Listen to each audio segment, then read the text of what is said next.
Good morning mga kabayan, good morning expats here in the UAE. Good morning, good afternoon Philippines.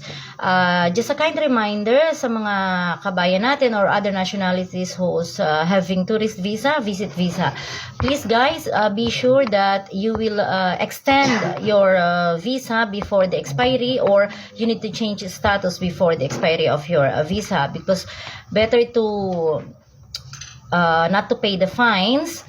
So, if you have time, better to extend it. So, mga kabayan, kapag po kayo ay visit visa holder, tourist visa holder, be sure po na ma-extend nyo yung visa po ninyo bago ma-expired, or makapag-pa-change status kayo bago ma-expired ang visa nyo. Kasi, mahirap po pagka na-expired ang visa nyo, may mga agency automatic po na i-abscon kayo. Katulad po halimbawa, dito sa Dubai kasi, swerte nyo, if Dubai visa kayo, may 10 days before ma-abscon. Pero kapag po Sharjah, 1 day lang.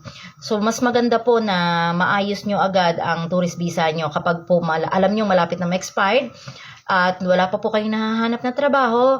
Better to extend your visa. Just contact the agency na kinuhanan nyo ng tourist visa nyo para ma-extend, or para ma-schedule ang pag-exit nyo. Yes po, magastos, pero tiyagaan ng kabayan. Kaya po kung bago po kayo pumunta dito, kung gusto nyo talaga po makipagsapalaran, dapat buong loob nyo kabayan. And of course, yun nga po, na siguraduhin nyo na maayos ang mga papel nyo. At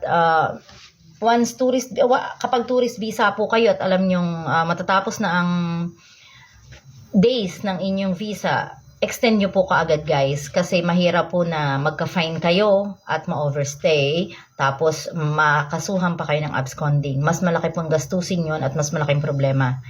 So yun lang po kabayan, be safe po at good luck sa mga naghahanap ng trabaho. Of course, doon naman po sa mga nakahanap na ng trabaho, tiyagain nyo lang po kung halimbawa mababa sahod nyo.